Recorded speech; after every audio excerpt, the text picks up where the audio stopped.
Sněhulák stojí a kouká smutně venku. Bez dětí, co by si s ním hráli v závětří úkrytu. Touží po dětech, radosti a smíchu, ale zůstává osamělý a ztracený v bílém sněhu.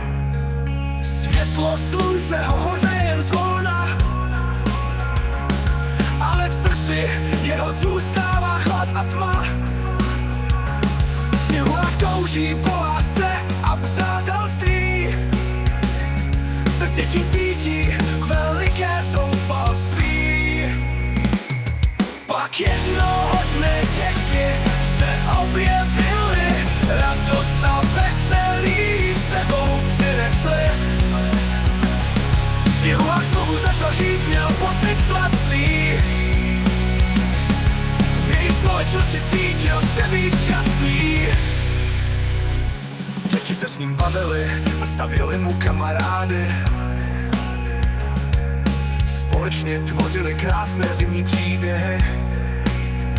Sněhulák už nebyl smutný, trávili chvíle dohromady. Našel si skvělé přátele a nový život plný radosti. Konečně neměl žádné starosti. Pak jednoho dne děti se objevily, radost a veselí sebou přinesly. Sněhulák znovu začal žít, měl pocit slastný. V její společnosti cítil se být šťastný. A tak společně prožívali dobrodružství. Veselé chvíle a zimní radovánky. Sněhulák už nikdy nebyl osamocen a společně prožívali dobrodružství.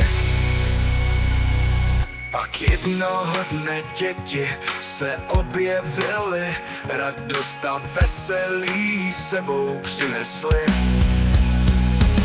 Sněhulák znovu začal žít, měl pocit slastný. V její společnosti cítil se být šťastný. A tak společně prožívali dobrodružství. Veselé chvíle a zimní radovánky.